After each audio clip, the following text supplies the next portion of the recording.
Eu sei, parece loucura, mas tudo começou com um sussurro. Uma criança de 12 anos, negra, de olhos assustados, chegou até mim durante a minha própria festa de noivado, e disse baixinho: "Tem uma droga na sua bebida." Na hora, eu não soube se ria, se gritava, ou se acreditava. Mas se você quiser entender tudo, até onde a mentira pode ir, fica comigo até o fim. Porque essa história tem traição, dinheiro, herança, e uma reviravolta que nem em filme eu imaginei viver. Eu ainda consigo ouvir o som dos talheres batendo nas taças de cristal, o riso elegante das convidadas, o tilintar das pulseiras de diamantes nos braços de Amanda enquanto ela desfilava pelo salão como uma princesa em seu castelo. E tudo era luz, música, gente bonita e fotografia sendo tiradas a todo instante. Um cenário perfeito para marcar nosso noivado, como manda o figurino de quem tem dinheiro e status. Mas nada daquilo me preparou para o que aconteceu naquele instante em que uma menina, de trança simples e olhar urgente, se aproximou de mim com passos leves e quase invisíveis, como se não quisesse ser notada, como se já soubesse que não devia estar ali. Ela parou a poucos centímetros de mim. Eu estava com a taça de espumante na mão, pronto para brindar com um dos sócios da minha empresa, quando senti um leve puxar na manga do meu paletó, e então abaixei os olhos e vi aquela criança, de no máximo 12 anos, negra, com a pele reluzente sob as luzes douradas da festa, usando uma roupa modesta, mas com a dignidade de quem sabe o valor do que carrega no peito. Ela olhou direto nos meus olhos, sem piscar, com a voz quase inaudível, e disse: "Tem uma droga na sua bebida." E então, sem esperar minha reação, virou as costas e desapareceu entre os convidados como um sopro de vento que ninguém consegue segurar. Na hora, meu corpo congelou, o riso morreu nos meus lábios, e por um segundo eu pensei que tivesse imaginado aquilo, que talvez fosse uma brincadeira de mau gosto ou uma confusão, mas o olhar dela, aquele olhar, não tinha como esquecer, carregava uma urgência que só quem já viu algo terrível pode ter, e minha mão começou a suar em volta da taça. O cristal parecia pesar 1 tonelada, o líquido dourado já não parecia tão festivo, e eu comecei a escanear o ambiente com os olhos, procurando Amanda, procurando a criança, tentando entender o que tinha acabado de acontecer.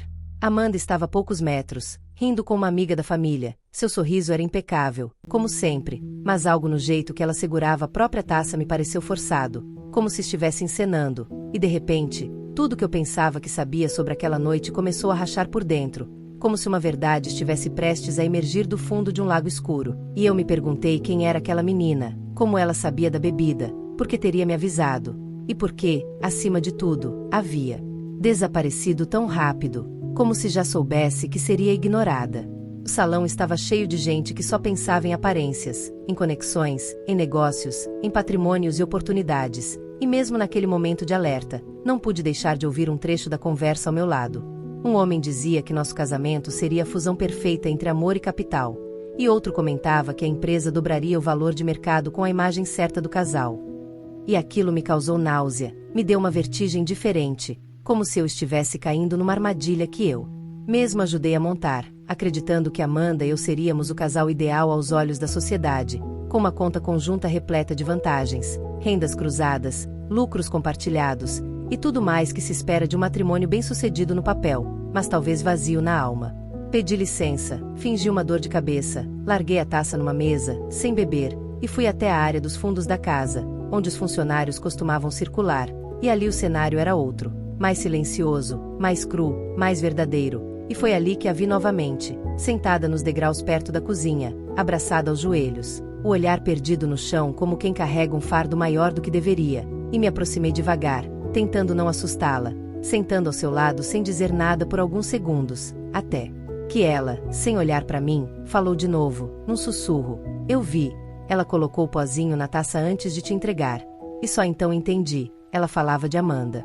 Minha cabeça girava, o coração batia como se quisesse sair do peito, e eu perguntei: "Como você sabe disso?" E ela respondeu com um tremor na voz, dizendo que era filha da governanta, que cresceu naquela casa, que ninguém a notava, que ouvia conversas, via coisas escondidas atrás das portas, e que naquele dia, enquanto limpava as taças na copa, viu Amanda pegando um sachê pequeno e despejando na taça que seria servida a mim, e que antes que ela pudesse avisar alguém, foi empurrada de leve pela própria mãe, que achava que ela estava inventando histórias de criança. E naquele momento, tudo fez sentido. O porquê do nervosismo de Amanda mais cedo, o olhar dela quando falei da menina, o fato de a taça ter sido entregue pelas mãos da própria Amanda, um ritual romântico que ela mesma fez questão de repetir diante das câmeras, mas que agora parecia parte de algo muito mais sinistro, e eu agradeci àquela menina, prometi que ela estaria segura, que eu acreditava nela, mesmo sem ainda saber o que fazer com aquela informação. Voltei para a festa com outra visão, cada sorriso parecia uma mentira, cada elogio uma armadilha, e eu percebi que algo muito grave estava em curso, que eu estava sendo manipulado, talvez envenenado, talvez destruído pouco a pouco por alguém que eu achava amar, e o pior, por alguém que dizia me amar também, e a única coisa que me segurava ali, naquele instante, era a voz de uma criança que não tinha nada a ganhar, e tudo a perder, mas que teve coragem de me alertar mesmo assim. E foi ali que minha vida começou a mudar. Eu nunca gostei de falar sobre dinheiro. Cresci cercado por ele, mas aprendi cedo que fortuna demais afasta pessoas de verdade, atrai interesses que não são amor, e constrói muros onde deveriam existir pontes. Meu pai era um homem de negócios, duro, focado, alguém que falava mais com extratos bancários do que com a própria família. Quando ele morreu, deixou tudo nas minhas mãos: empresas, propriedades, investimentos, testamentos complicados e uma carga emocional que ninguém vê, mas que pesa muito mais do que os números dizem. Eu era jovem demais para tudo aquilo, mas aceitei. Porque, no fundo, queria mostrar que podia ser diferente dele. Queria fazer valer a fortuna que herdei, não só em lucros, mas em escolhas certas. Me formei em economia, assumi a liderança do grupo empresarial da família aos 26 anos, e em menos de 4 anos dobrei o patrimônio que ele levou uma vida inteira para construir. Meu nome passou a circular entre revistas de negócios, fui chamado de prodígio, visionário, o bilionário que pensa com o coração, diziam. Só que o coração, esse mesmo que eu usava como propaganda, era o que mais sofria em silêncio. Porque quanto mais crescia minha empresa, mais difícil era saber quem estava ali por mim e quem só queria uma fatia do meu mundo. E quando conheci Amanda, eu achei, de verdade, que finalmente tinha encontrado alguém que via além do saldo da minha conta.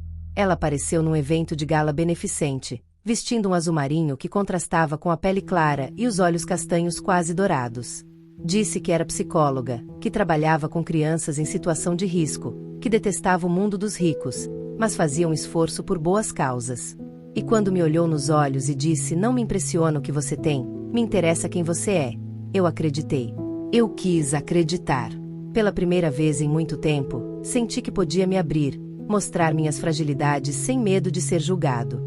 Começamos a sair, ela me levava para lugares simples, pedia para esconder os seguranças, dizia que a simplicidade era o que tornava a vida real.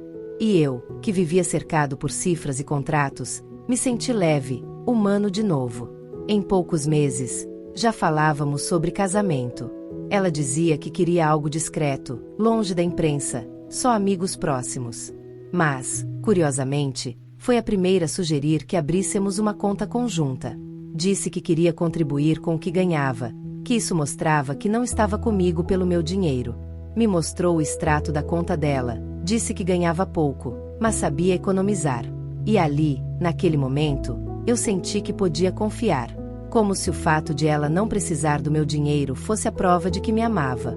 Foi aí que ela falou em abrir um pequeno negócio juntos, algo voltado para projetos sociais, usar parte da minha renda para transformar vidas. E como negar? Era tudo o que eu sonhava: amor, propósito, parceria. Mas agora, depois do que a menina me contou naquela noite de noivado, tudo começou a soar diferente. As palavras doces de Amanda passaram a me parecer ensaiadas. Os gestos simples, coreografados. E a imagem da taça envenenada voltou à minha mente como um soco no estômago. Porque alguém que dizia me amar faria isso comigo? E pior, porque eu não percebi antes. Comecei a revisitar todas as conversas, todos os momentos. Ela dizia que queria cuidar da minha saúde, e por isso preparava meu suco toda manhã.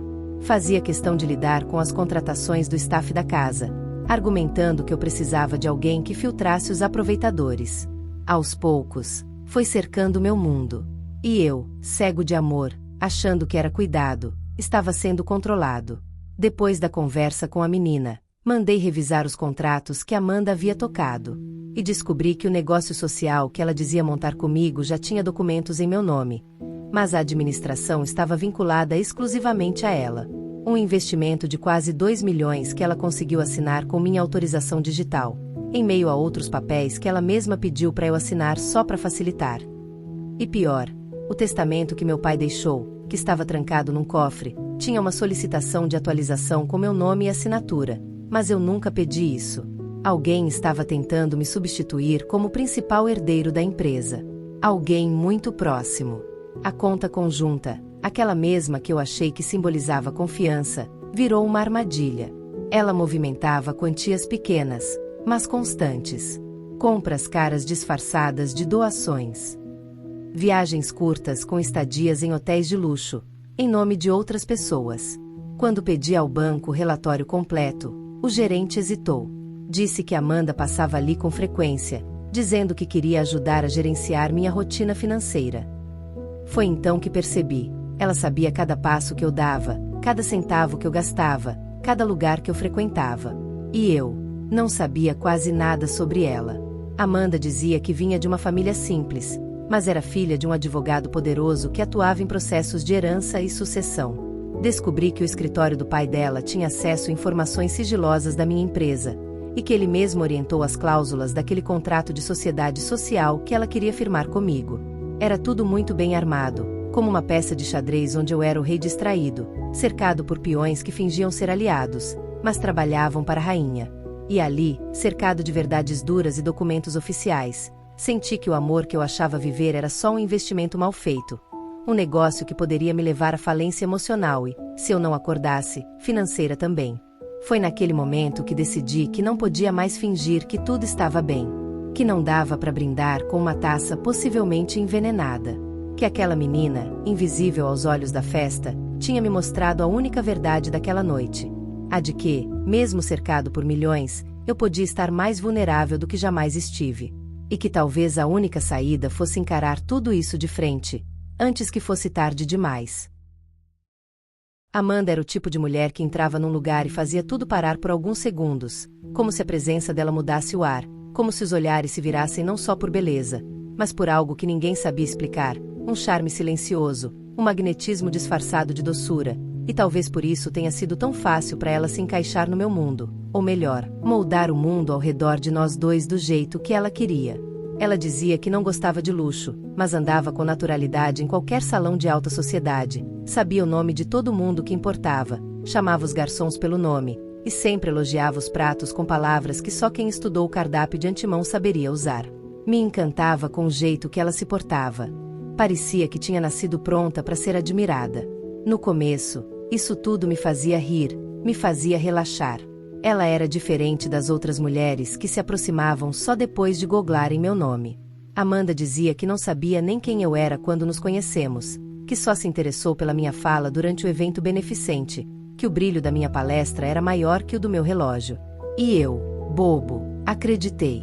A gente saía para jantar em lugares pequenos, ela ria alto, me fazia esquecer das reuniões, dos lucros, dos balanços mensais. Falava que se apaixonou pelo homem que eu era antes de tudo isso, antes dos milhões, dos testamentos, das heranças, dos nomes nos jornais. Quando ela me chamou de meu porto seguro, eu quase chorei, porque fazia muito tempo que eu não me sentia um homem comum. E ela me devolveu isso. Ou eu pensei que devolveu. O tempo foi passando e Amanda se tornou indispensável. Sabia de cor a agenda da minha empresa, lembrava de datas que eu esquecia, acompanhava minha mãe em exames médicos quando eu não podia ir, ajudava com doações, campanhas, tudo. As pessoas ao nosso redor passaram a dizer que ela era perfeita para mim, uma mulher que somava, que cuidava, que me fazia bem. Ela vai colocar ordem no seu coração e nos seus papéis, disse meu advogado rindo uma vez, como se não percebesse que, aos poucos, ela também estava colocando ordem nas minhas contas, nas senhas, nas decisões do meu dia a dia. Mas eu achava isso lindo. Achava que era cuidado. Ela dizia que queria proteger meu tempo, e quando me pediu para assinar a procuração para resolver assuntos pequenos do cartório, eu nem hesitei. Nosso noivado aconteceu quase como num conto de fadas. Amanda fez questão de organizar tudo com detalhes, mas sempre dizendo que não queria exageros. É só para selar nosso amor, não precisa ser um espetáculo, repetia. Mesmo assim, contratou um cerimonial de renome, escolheu uma florista premiada, e o vestido? Ah, o vestido era digno de capa de revista. E lá estava ela, naquela noite, radiante, sendo fotografada, elogiada, adorada por todos. Era a imagem da mulher ideal, da noiva perfeita. E mesmo com toda a dúvida que já estava dentro de mim, mesmo depois do sussurro da menina, era difícil acreditar que por trás daquele sorriso poderia haver algo tão cruel. Mas, aos poucos, a imagem começou a rachar. Eu comecei a notar pequenos gestos que antes passavam despercebidos. O jeito que ela mudava de assunto quando eu falava da minha infância, o olhar apressado quando perguntavam sobre a família dela, o incômodo disfarçado quando minha mãe lembrava histórias do meu pai. Descobri que ela evitava deixar rastros, que usava sempre cartões pré-pagos para as próprias compras, que tinha um telefone extra guardado, que ninguém conhecia muito bem as amigas que ela citava. Comecei a vasculhar, discretamente, buscando entender quem era, de fato, a mulher que dizia me amar. Certa vez, cheguei mais cedo de uma viagem e encontrei Amanda no escritório de casa. Ela estava nervosa, mexendo em pastas que guardavam documentos importantes. Quando me viu, sorriu como se nada tivesse acontecido e disse que estava apenas organizando as papeladas, que queria me ajudar a encontrar os extratos pro contador. Mas na noite seguinte, encontrei um recibo de cópias autenticadas. E um deles era de uma antiga versão do meu testamento, que ela nunca deveria ter tido acesso. Aquilo me arrepiou. Porque por mais que eu quisesse negar, tudo começava a apontar para uma verdade dolorosa. Amanda não era apenas uma noiva apaixonada. Ela era estrategista, silenciosa, calculista. Mesmo assim, mesmo com todos esses sinais, parte de mim ainda queria acreditar que ela me amava. Que havia uma explicação para tudo, que talvez fosse só insegurança, ou desejo de ajudar demais. Eu me via dividido, sufocado entre a imagem perfeita e os fatos cada vez mais difíceis de ignorar. E aí, a menina voltou à minha cabeça, o sussurro dela, o medo no olhar, a certeza no tom da voz. Se uma criança teve coragem de me alertar, o mínimo que eu podia fazer era abrir os olhos de verdade. Comecei a observar Amanda mais de perto. No meio da festa, quando eu fingi atender uma ligação, voltei pelo corredor lateral e a vi conversando com um homem que eu não conhecia. O rosto dele estava parcialmente coberto por um boné, mas ela sorria para ele de um jeito que nunca sorriu para mim. Era um sorriso íntimo, conivente. Quando ela me viu, fingiu que era só um conhecido da infância. Eu sorri de volta, mas por dentro, algo em mim desmoronou. E foi aí que tudo começou a fazer sentido. Amanda não estava apaixonada. Amanda estava encenando. E eu, noivo bilionário, não passava de uma peça no jogo dela. Mas se ela achava que eu continuaria cego, estava enganada. Porque agora, eu tinha visto demais. Ela se chamava Sofia, e até aquela noite, eu não fazia ideia de que ela existia. Filha da governanta da casa, cresceu entre corredores silenciosos e quartos que não podia entrar, escutando histórias de longe, brincando sozinha enquanto a mãe trabalhava sem parar, limpando, organizando, cuidando de cada canto daquela mansão que parecia mais um castelo, mas onde elas, mãe e filha, viviam como sombras, como presenças que precisavam ser discretas, quase apagadas. Sofia era daquelas crianças que aprendem cedo a observar o mundo em silêncio, porque falam pouco com os lábios, mas gritam com os olhos, e foi com esse olhar que ela me parou naquela noite, entre convidados importantes e sorrisos treinados, e me disse, como se fosse uma sentença: tem uma droga na sua bebida. E sumiu. Desde então, aquela frase não saía da minha cabeça, e depois de tudo que vi e comecei a descobrir sobre Amanda, eu sabia que precisava encontrar Sofia de novo, entender o que ela viu, ouvir com calma o que sua coragem silenciosa queria me contar. No dia seguinte ao noivado, dispensei os empregados mais novos, deixei a casa mais vazia e procurei pela governanta. Disse que queria agradecer pessoalmente pelo cuidado com tudo, e quando ela apareceu na cozinha, com o avental ainda sujo de molho e os cabelos presos apressadamente, fui direto ao ponto. Sua filha estava ontem na festa? Perguntei. Ela gelou. Gaguejou um sim, senhor, e baixou os olhos como se tivesse feito algo errado. Ela não deveria estar ali. Eu disse para ela ficar no quarto. Desculpe, senhor. E foi aí que percebi. Até a mãe dela tratava como alguém que devia se esconder. Mas eu não queria punição, eu queria respostas. Pedi para ver Sofia, disse que precisava conversar com ela sós, e a governanta hesitou, mas depois assentiu. Minutos depois, ela voltou com Sofia pela mão. A menina estava com o mesmo vestido simples da noite anterior, mas agora sem medo nos olhos. Havia curiosidade, havia algo que precisava sair, como se ela também estivesse esperando por aquele momento. Nos sentamos no canto da sala de leitura, longe dos olhos e ouvidos de qualquer um, e eu disse: "Pode me contar tudo o que viu, eu acredito em você." Ela me olhou, respirou fundo, e começou. Contou que estava ajudando a mãe a limpar os copos depois que os garçons os traziam da pista de dança, e que viu Amanda se aproximar de uma das taças que seriam servidas a mim, colocar um pozinho branco, mexer discretamente, e depois sorrir para todos como se nada tivesse acontecido. Disse que sentiu um arrepio, que ficou paralisada por alguns segundos, e que depois correu para me avisar, porque achou que era perigoso, que não podia deixar aquilo acontecer. Eu ouvi ela falar com um homem no telefone dias antes. Ela disse: tudo tem que acontecer no dia do noivado, ele vai estar vulnerável. Eu achei estranho, mas não entendi na hora. Disse, com a voz quase sumindo no fim da frase. Meu coração parecia bater nos ouvidos.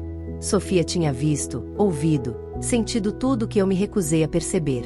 E naquele momento, eu senti uma mistura de vergonha, gratidão e raiva. Vergonha por ter ignorado sinais tão claros, gratidão por ter sido salvo por uma criança que nem me conhecia de verdade, e raiva de Amanda, por ter colocado até uma menina no meio do jogo sujo dela, por ter ido tão longe.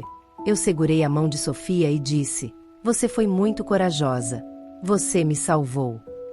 E vi, nos olhos dela, uma lágrima escorrer bem devagar. Talvez fosse a primeira vez que alguém a via de verdade. Perguntei se ela lembrava de mais alguma coisa, e ela sentiu com a cabeça. Levantou devagar, foi até a mochila escolar que tinha deixado perto da porta, e tirou um caderno velho, com a capa rasgada. No meio das folhas, havia uma pequena gravação, feita com o celular da mãe. Ela tinha escondido o aparelho atrás de um vaso na sala onde Amanda falava ao telefone com alguém que ela chamou de Dr. Marcos. Era uma conversa curta, mas devastadora. Amanda dizia: "Ele já assinou os papéis, agora só falta garantir que ele não descubra antes do casamento. O patrimônio dele vai ficar no meu nome por completo. Depois, se precisar, a gente acelera as coisas."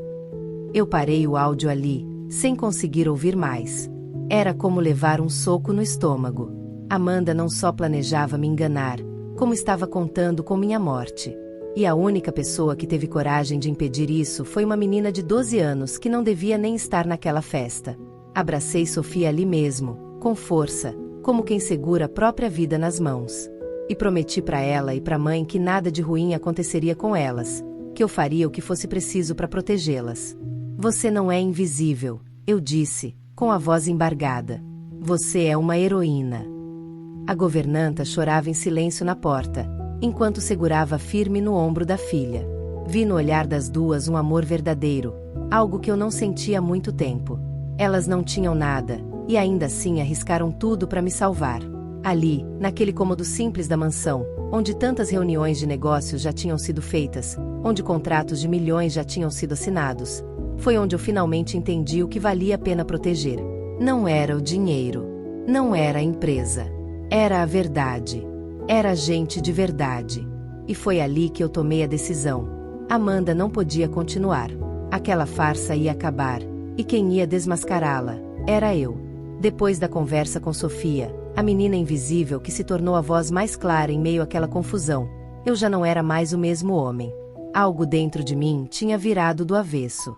A ilusão que eu carregava sobre Amanda começou a se desmanchar como seda molhada, delicadamente, mas sem volta. Eu não dormi naquela noite. Andei pela casa inteira, revendo memórias, revendo gestos, falas, promessas. E quanto mais eu pensava, mais eu sentia que havia algo escondido, alguma coisa muito maior por trás de tudo que Amanda mostrava. Ela não era só interesseira. Ela era estrategista, meticulosa, fria e perigosa. E eu precisava de provas. Não só para me proteger, mas para garantir que ninguém mais fosse enganado por ela. Esperei ela sair no dia seguinte. Disse que iria fazer compras com uma amiga, e eu apenas sorri e acenei da varanda, como se ainda fosse o mesmo homem bobo que ela pensava controlar. Assim que o carro desapareceu no final da rua, chamei um funcionário de confiança, alguém que trabalhava comigo há mais de 10 anos e que já tinha visto muita coisa acontecer naquela casa. Pedi que trancasse a entrada principal, desligasse o alarme e me acompanhasse até o escritório dela. Amanda sempre dizia que odiava papelada, mas mantinha um cômodo só para isso, com pastas, etiquetas, arquivos organizados com uma precisão assustadora. Entrei ali com uma sensação estranha, como se invadisse um território que nunca foi meu, apesar de estar sob meu próprio teto. Comecei a vasculhar gaveta por gaveta, pasta por pasta, e no início tudo parecia comum: contas de luz, listas de casamento, contratos do buffet. Mas no fundo de uma das gavetas, havia uma caixa preta, trancada com um cadeado simples. Não pensei duas vezes. Arrebentei a tampa com um grampo e o cabo de um abridor de vinho. Dentro, encontrei o que eu nem sabia que procurava: um envelope pardo com meu nome escrito à mão, minha assinatura falsificada em caneta azul no canto inferior. Era uma cópia de um adendo ao testamento da minha família. Um documento que transferia a administração de parte da empresa principal para Amanda em caso de incapacidade física ou mental do titular. E a data de emissão era de 3 semanas antes. Minha pele arrepiou. Minha garganta secou. Eu nunca tinha assinado aquele papel. Nunca. Nem em sonho. Aquilo era uma fraude. Um plano perfeitamente arquitetado para me afastar da presidência, tomar o controle de tudo que meu pai construiu, que eu mantive com tanto esforço. E de repente, a frase da ligação que a menina gravou ganhou um peso ainda maior: se precisar, a gente acelera as coisas. Ela não falava de urgência emocional. Ela falava da minha queda, da minha eliminação. Continuei procurando. Encontrei extratos de contas bancárias no exterior, todos vinculados a empresas com nomes fictícios, mas com transferências regulares que saíam de contas ligadas à nossa conta conjunta. Amanda havia movimentado mais de R$300 mil em 3 meses.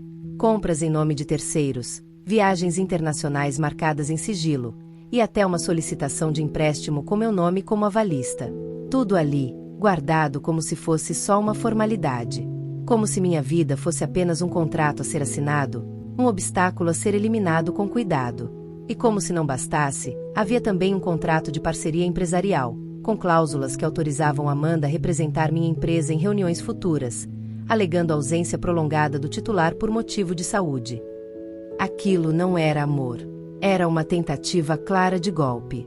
E eu, o noivo apaixonado, era apenas o último detalhe a ser retirado da equação.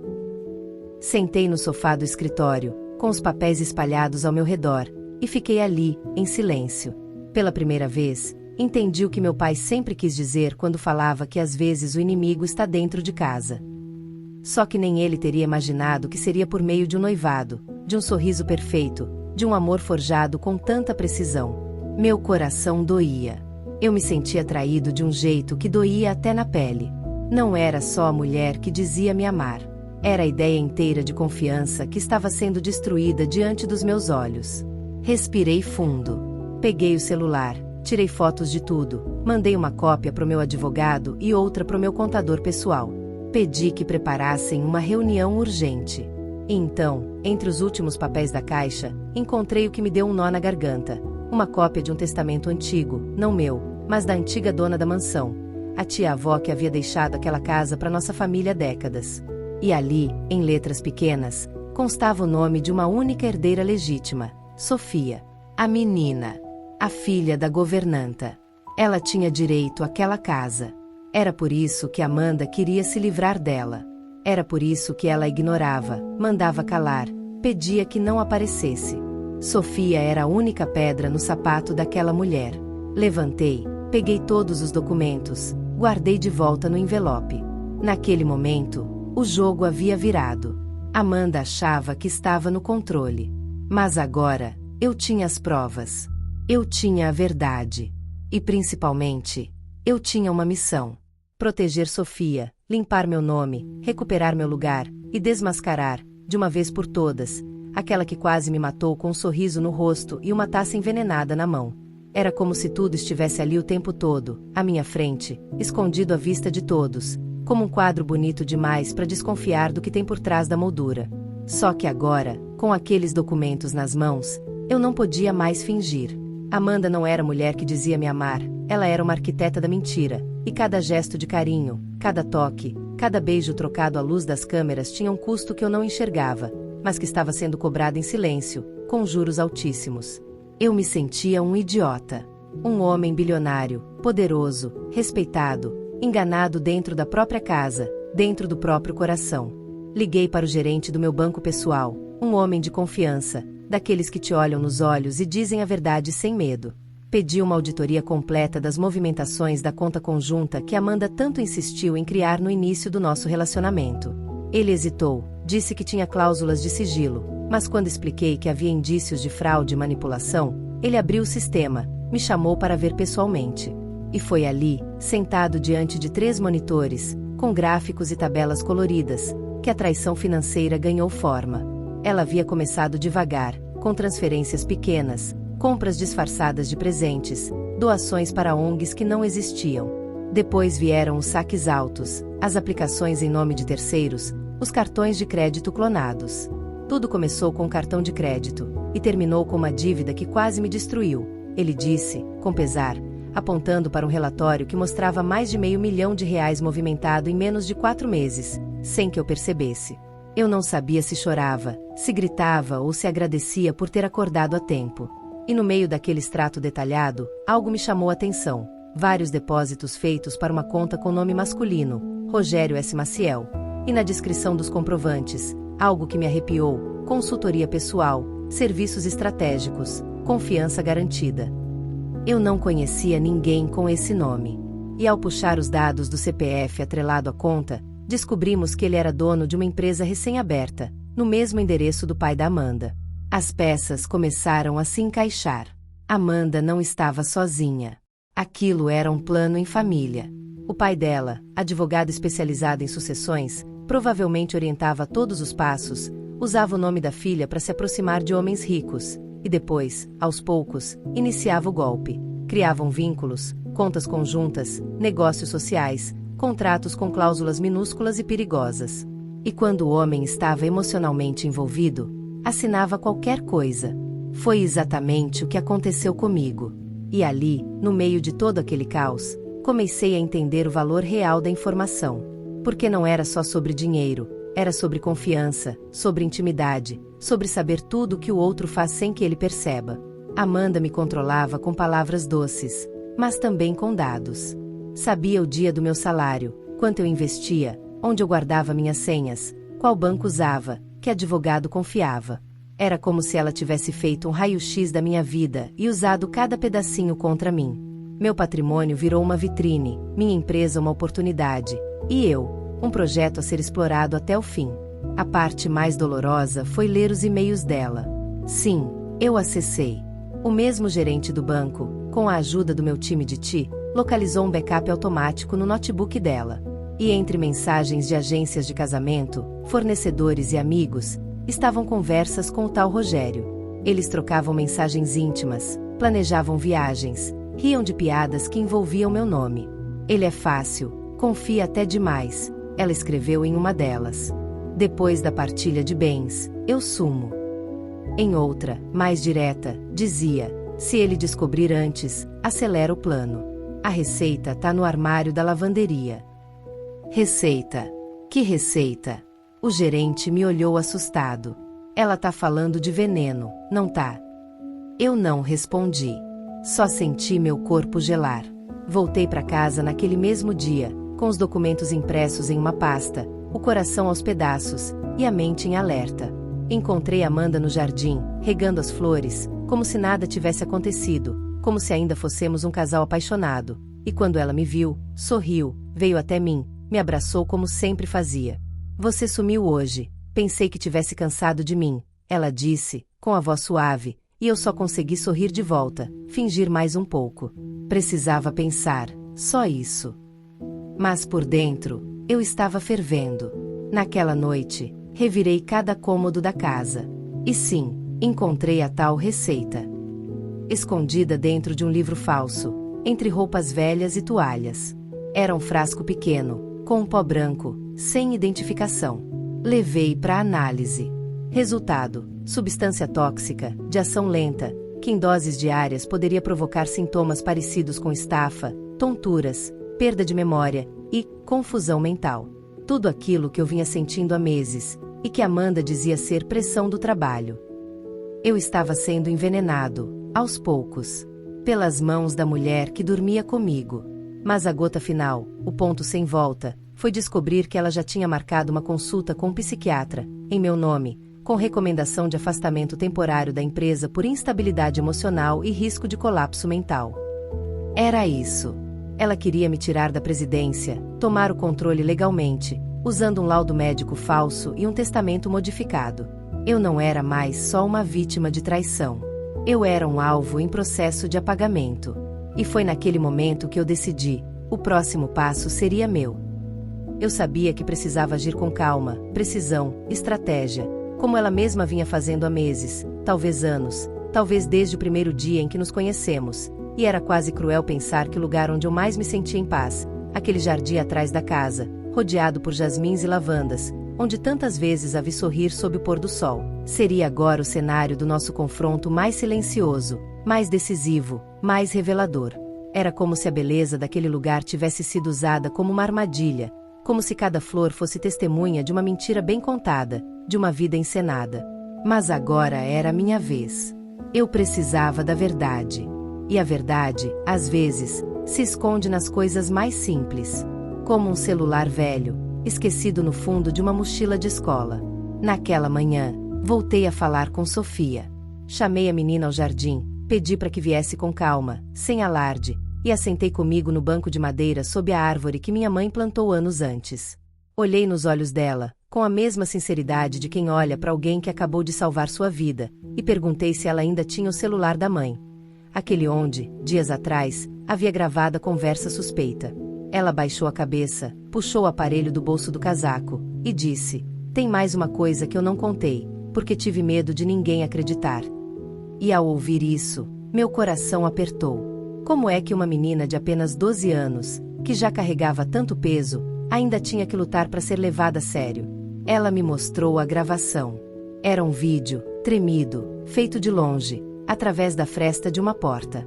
Amanda estava sentada no jardim, exatamente naquele banco onde agora estávamos, ao lado de um homem que eu nunca tinha visto antes, mas que parecia íntimo dela, com gestos suaves, toques no braço, olhares longos. Eles conversavam sobre o plano. E eu fiquei ali, ouvindo minha noiva dizer que ele está vulnerável, acredita que sou o amor da vida dele, e depois, quando ele assinar a sucessão parcial, você assume com meu nome, e depois a gente pensa no que fazer com o resto. Aquilo não era um golpe comum. Era uma estratégia de tomada total. Era um cerco. E eu era o último obstáculo. A menina parou o vídeo, me olhou com os olhos marejados, e disse: "Ela não gosta de mim. Nunca gostou. Mandava minha mãe me deixar longe, dizia que eu estragava o clima da casa." Mas eu fiquei em silêncio porque minha mãe precisa do emprego, e porque eu sei que ninguém escuta a menina pobre. Só que quando eu vi o que ela ia fazer com você, eu não consegui ficar calada. Naquele momento, eu me levantei, abracei Sofia com força, como quem agradece por ter tido uma segunda chance na vida, e prometi ali mesmo que nada de mal aconteceria com ela, nem com a mãe dela. Que aquela casa, aquela história, iam mudar a partir de agora. Era a hora de confrontar Amanda. Mas eu sabia que não podia fazer isso no grito. Ela era fria, ensaiada, do tipo que chora se for conveniente, que vira o jogo com uma lágrima. Então esperei o fim da tarde, quando ela sempre ia ao jardim com seu vinho preferido, descalça, num figurino que parecia ter saído de um comercial de perfume. Ela chegou como sempre, se sentou do meu lado como se fosse mais um dia qualquer, me deu um beijo no rosto e perguntou: "No que tanto você tem pensado esses dias?" E por dentro, eu quase ri. Pensado. Eu pensei em cada mentira que ela me contou, em cada centavo que ela desviou, em cada plano que ela fez para me tirar do caminho. Mas por fora, eu respirei fundo, e respondi com calma: "Em nós dois." Ela sorriu, aquele sorriso cheio de charme e veneno, e disse que também vinha pensando, que deveríamos marcar logo a data do casamento, que isso daria mais segurança para o negócio social que estávamos criando juntos, que investidores estavam animados, que a imagem do casal unificado fortalecia a marca da empresa. E eu apenas ouvia. Foi nesse momento que eu entendi o que ela era de verdade. Amanda não era só uma golpista. Ela era uma sobrevivente que escolheu o caminho da manipulação, da falsidade, da destruição. E talvez, em algum ponto da vida, tenha acreditado que só teria valor se roubasse o lugar de alguém como eu. Mas isso não justificava tudo o que ela fez. E naquele jardim, onde tantas mentiras foram contadas, começou minha liberdade. Porque a verdade, quando chega, não precisa de plateia. Ela se impõe. Ela cura. Ela transforma. O que era para ser o momento mais feliz da minha vida se transformou num tribunal disfarçado de festa, num palco de flores e luzes onde cada olhar era um julgamento silencioso, cada taça erguida, uma ameaça disfarçada de brinde. Eu preparei tudo com o cuidado de um cirurgião. Precisava que Amanda estivesse diante de todos os nossos amigos, da minha família, dos colegas de trabalho, dos parceiros de negócios. Precisava que as máscaras caíssem não apenas para mim, mas diante de todos que acreditavam na perfeição daquele amor falso, daquele romance fabricado em cima de contratos, extratos bancários, contas conjuntas e doses calculadas de manipulação. A casa estava cheia. Música ambiente, garçom circulando com bandejas, as luzes refletindo nos vidros das janelas, e Amanda. Amanda era o retrato do controle. Usava um vestido vermelho que abraçava o corpo dela como se fosse parte da pele, e sorria como se nada tivesse acontecido, como se o veneno que planejava colocar na minha bebida não tivesse sido descoberto, como se o testamento que ela tentou forjar não estivesse agora nas mãos dos meus advogados, como se eu ainda fosse o homem cego, apaixonado e vulnerável que ela tanto cultivou. Ela se aproximou de mim no meio do salão, envolveu meu braço com o dela e sussurrou no meu ouvido: "Estamos perfeitos, amor. Hoje é só nosso." E eu, com o coração a mil, respirei fundo, levantei os olhos e encarei todos ali, um a um. Pedi silêncio, pedi que os músicos parassem. Subi no pequeno palco preparado para os discursos e olhei para Amanda, que sorria, achando que ouviria mais uma declaração apaixonada. Mas o que saiu da minha boca foi outra coisa. Antes de brindar, eu preciso contar uma história. A história real do que está acontecendo aqui. O salão ficou em silêncio. Amanda ainda sorria, mas o olhar começou a vacilar. Comecei contando sobre a menina. Sobre Sofia. Sobre o aviso na noite do noivado. Contei como desconfiei, como investiguei, como fui descobrindo aos poucos tudo que se escondia por trás dos gestos de amor que Amanda demonstrava. Falei sobre os extratos bancários, as contas no exterior, o uso do meu nome em contratos fraudulentos, a falsificação da minha assinatura em documentos que transferiam parte da empresa para ela. Mostrei o testamento adulterado, a consulta psiquiátrica marcada em meu nome sem meu consentimento, e por fim, mostrei o vídeo. A gravação feita pela menina no jardim. Amanda não dizia uma palavra. Estava pálida. Suas mãos tremiam, mas ela ainda mantinha uma postura altiva, como se tentasse encontrar uma saída, uma justificativa, uma mentira nova para encobrir todas as outras. Mas ali, diante das provas, diante das vozes, dos rostos que agora observavam com espanto e desprezo, não havia como fugir. Ela tentou falar, tentou sorrir, balbuciou algo como isso é um mal-entendido, mas minha mãe, que estava sentada na primeira fileira de cadeiras montadas para a ocasião, se levantou antes que ela completasse. "Você quase matou meu filho", disse, com a voz firme e embargada. E aquele foi o ponto de ruptura. As pessoas começaram a se levantar, a se afastar dela. Os funcionários, constrangidos, desviavam o olhar. Os amigos, atonitos, cochichavam entre si. Amanda, então, finalmente chorou. Mas não era o choro de arrependimento. Era o choro de alguém que sabia que havia perdido. Tentou se aproximar de mim, tocar meu braço, dizer que me amava, que tudo foi um erro. Eu recuei. E com a mesma calma que usei para descobrir cada detalhe do plano dela, eu disse: "O erro foi meu, por ter confiado demais. Mas agora acabou.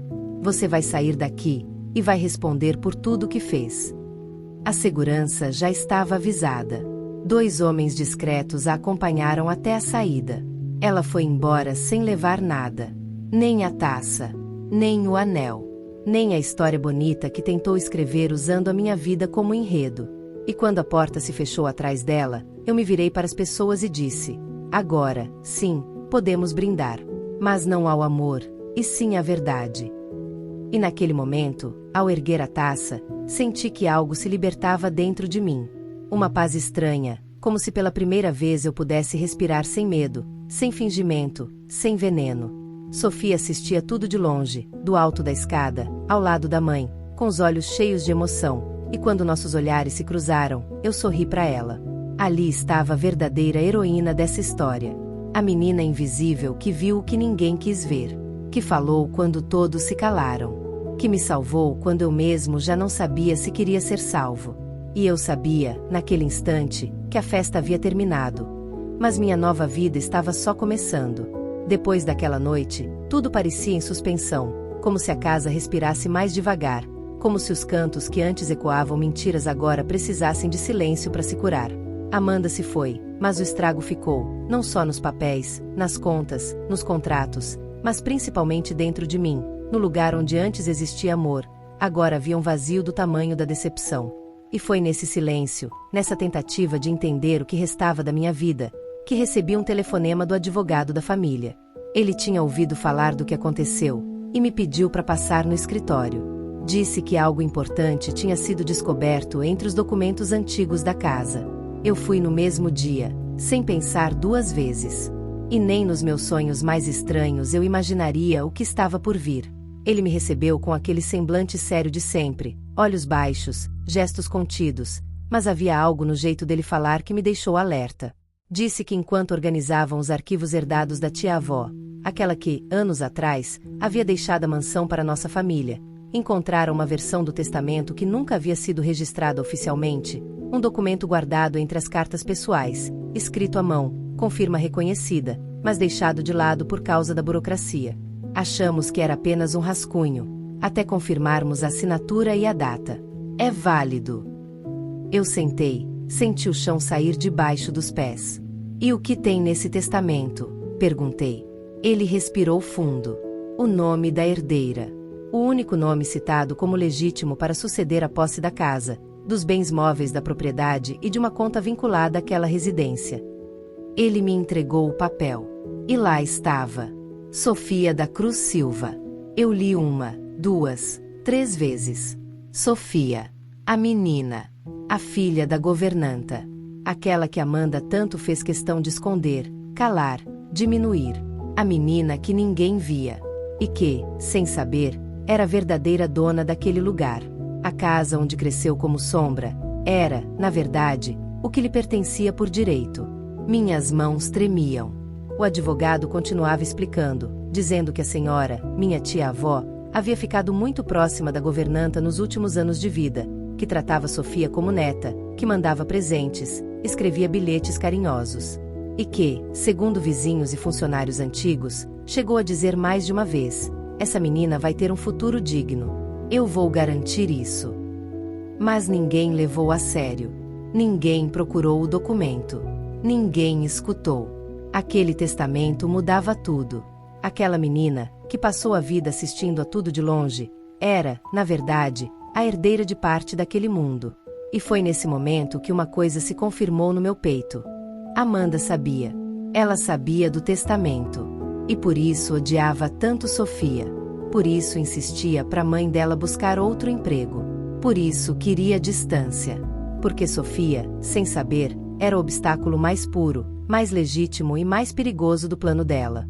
E ainda assim, foi a única que me protegeu. Saí do escritório com o documento em mãos, os olhos marejados, o coração em pedaços, mas com uma certeza firme: eu precisava contar a Sofia. Precisava entregar o que era dela. E foi exatamente o que fiz. Voltei para casa, pedi à governanta que viesse comigo até o jardim, onde tudo parecia começar e terminar. Sofia veio junto, com aquele jeitinho tímido, os cabelos presos num rabo de cavalo simples, e os olhos sempre atentos, como se esperasse ser mandada embora a qualquer momento.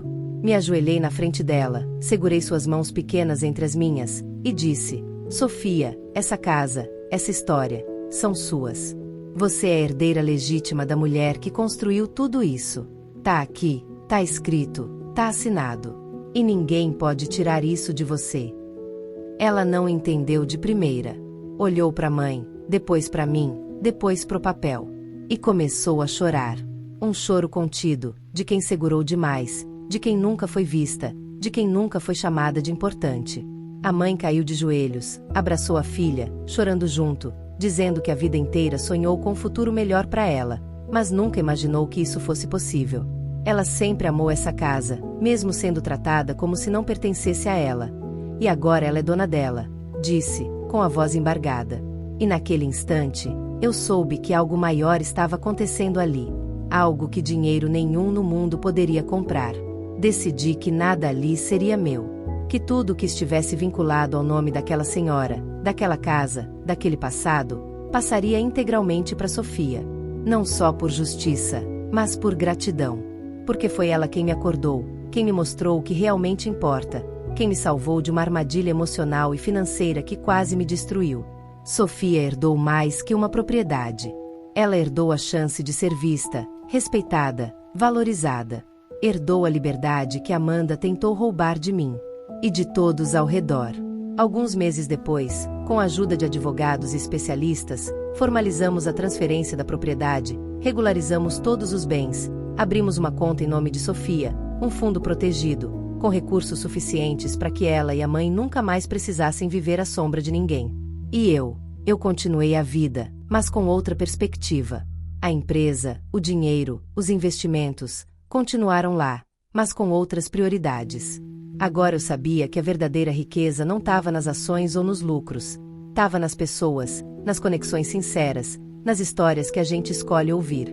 E toda vez que volto naquela casa, que agora é dela, e vejo Sofia correndo pelo jardim, sorrindo, estudando com brilho nos olhos, ajudando a mãe a replantar as flores que Amanda mandava arrancar, eu entendo que tudo aquilo precisava acontecer. Que mesmo no mar de traições e mentiras, a verdade sempre encontra um jeito de florescer.